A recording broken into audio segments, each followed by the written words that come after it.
Nesse vídeo, eu vou explicar a teoria das dinâmicas emergentes do Deacon. O Deacon é muito crítico em relação ao conceito de emergência que filósofos trabalham, né? O Deacon diz que filósofos falam que os fenômenos emergem, né? Mas eles não sabem dizer o porquê, como acontece a emergência. Como o Deacon defende que nós vivemos num mundo sem mágica, né? Num mundo dos fenômenos físicos e energéticos e informacionais, então nós teríamos que encontrar uma explicação para a emergência. E ele vai propor uma explicação para a emergência, e essa explicação é bastante inovadora, né?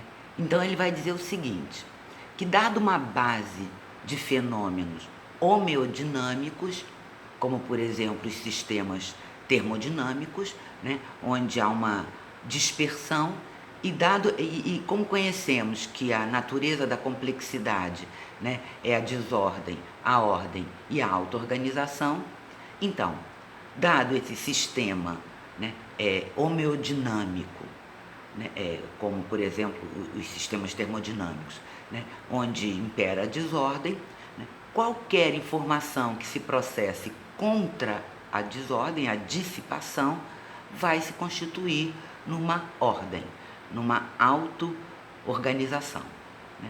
Então, a primeira correção que ele quer fazer de compreensão do mundo é que, assim como existe uma tendência à dissipação, uma tendência entrópica no mundo, paralela a essa tendência, existe uma tendência à ordem. Então, não só a desordem característica a tendência natural do universo, mas a desordem e a ordem. Então, como é que o Deacon está colocando a emergência aí? Dado um sistema homeodinâmico, em algum momento as forças que mantêm a ordem e as forças que são contra a ordem, né? Se você pensar num sistema microscopicamente, nunca há um repouso, né? Nunca, sempre um pulsar, uma tensão, por mais que você imagine uma matéria solidificada, né? As suas partículas estão sempre em impulsão, em movimento.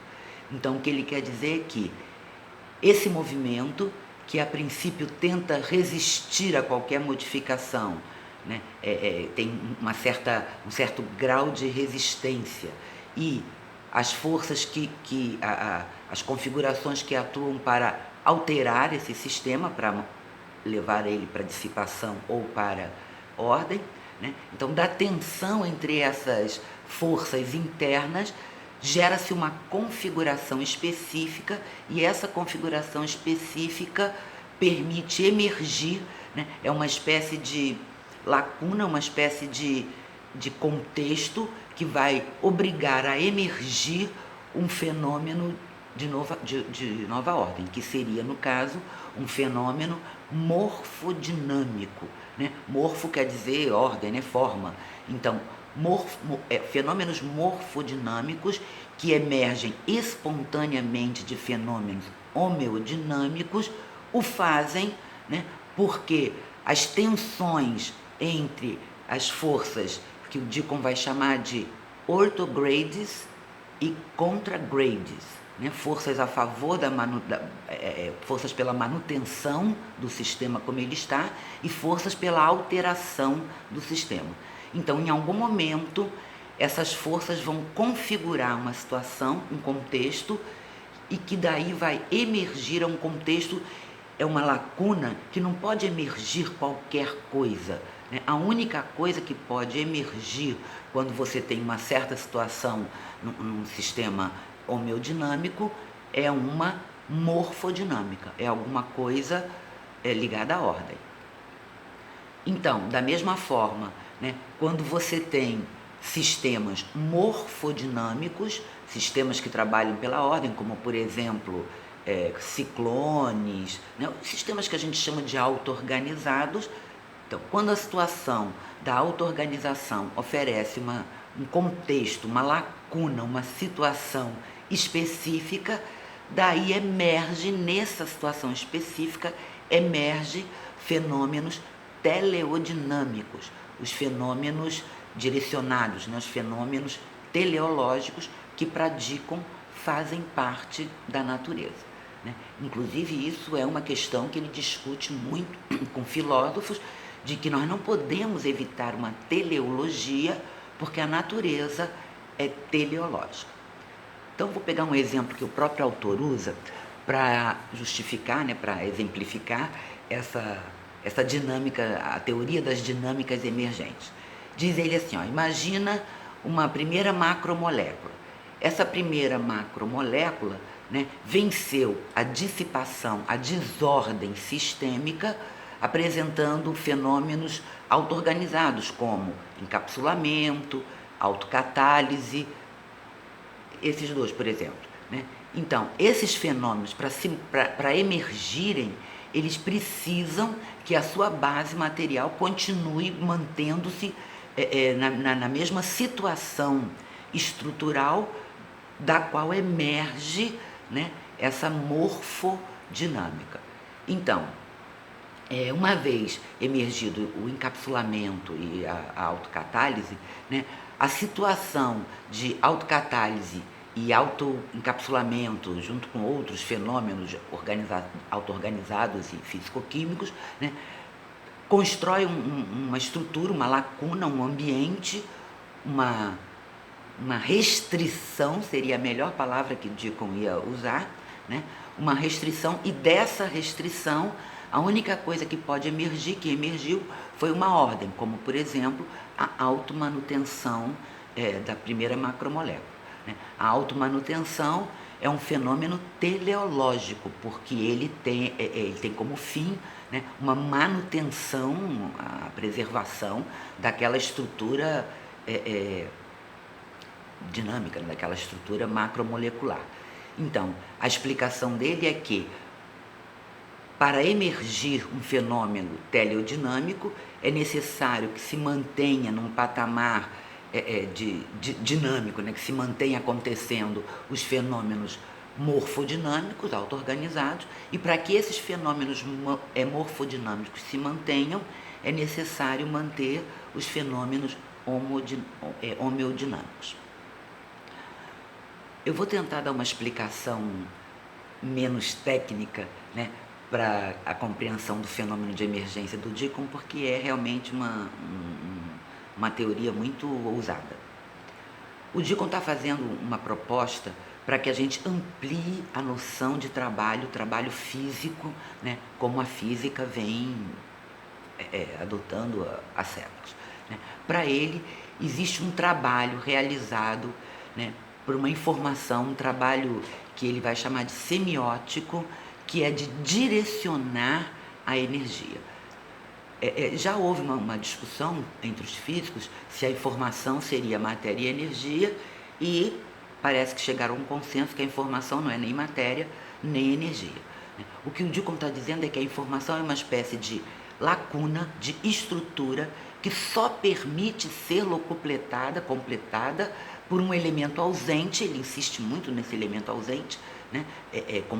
Como se nós fôssemos adotar agora na filosofia ou nas ciências humanas algum elemento como zero significou para a matemática, e que seria esse elemento ausente, né? Então, existe uma falta de alguma coisa específica, né, que a situação, o contexto identifica, constrói, né, e a essa falta, para completar essa falta, só pode emergir um determinado fenômeno.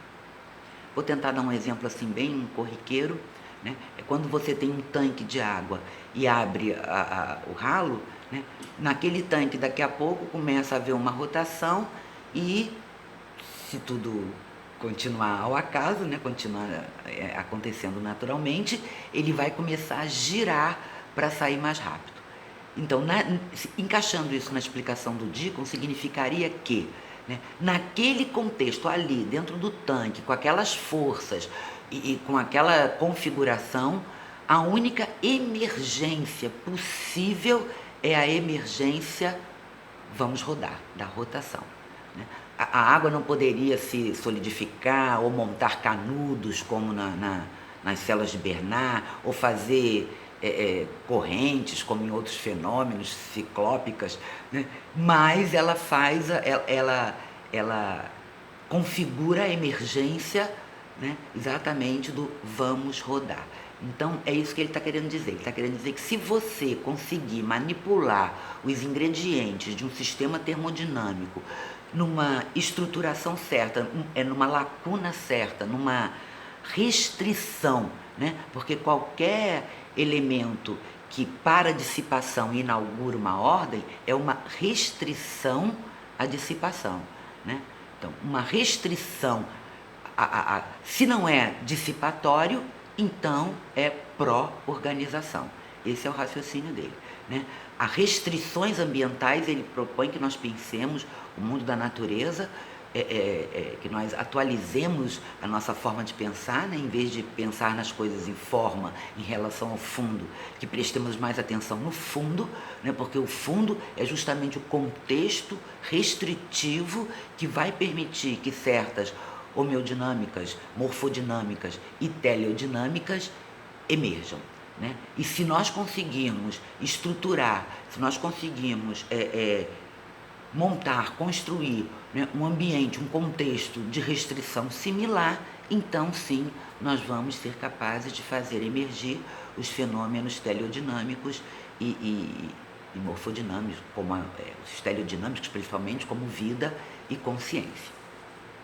Então, voltando à questão do trabalho da física, né? O Deacon está querendo que os físicos assumam que existe uma parte do trabalho que é semiótico, que é informacional, né? Quando você tem um motor, por exemplo, o motor gera a intensidade da forma, né? Agora, a direção, o sentido, a ação que aquela energia vai realizar, ela vai depender de uma ordem, de uma restrição, de uma configuração informacional, né? É por isso que o Deacon vai dedicar um capítulo a explicar o que é informação e vai dar uma explicação da informação bastante sólida, né?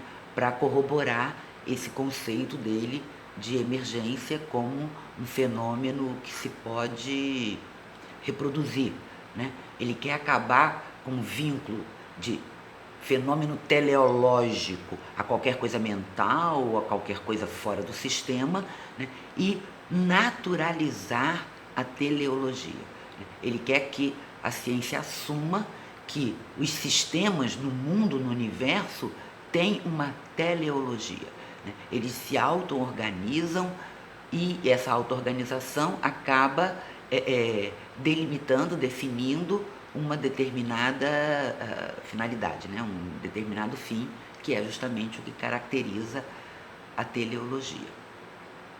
Então, essa teoria das dinâmicas emergentes do Deacon, né? Ele diz, embora ele tenha explicado em formas de homeodinâmicas, morfodinâmicas e teleodinâmicas, para ele podem existir inúmeras dinâmicas, né? Que são justamente as restrições do contexto, as restrições energéticas, ambientais, materiais, informacionais, que obrigam aquilo que vai locupletá-lo a fazê-lo de uma forma específica e não de qualquer forma. Por isso que o conceito de emergência dele é mais naturalizado, né, e merece atenção. É isso.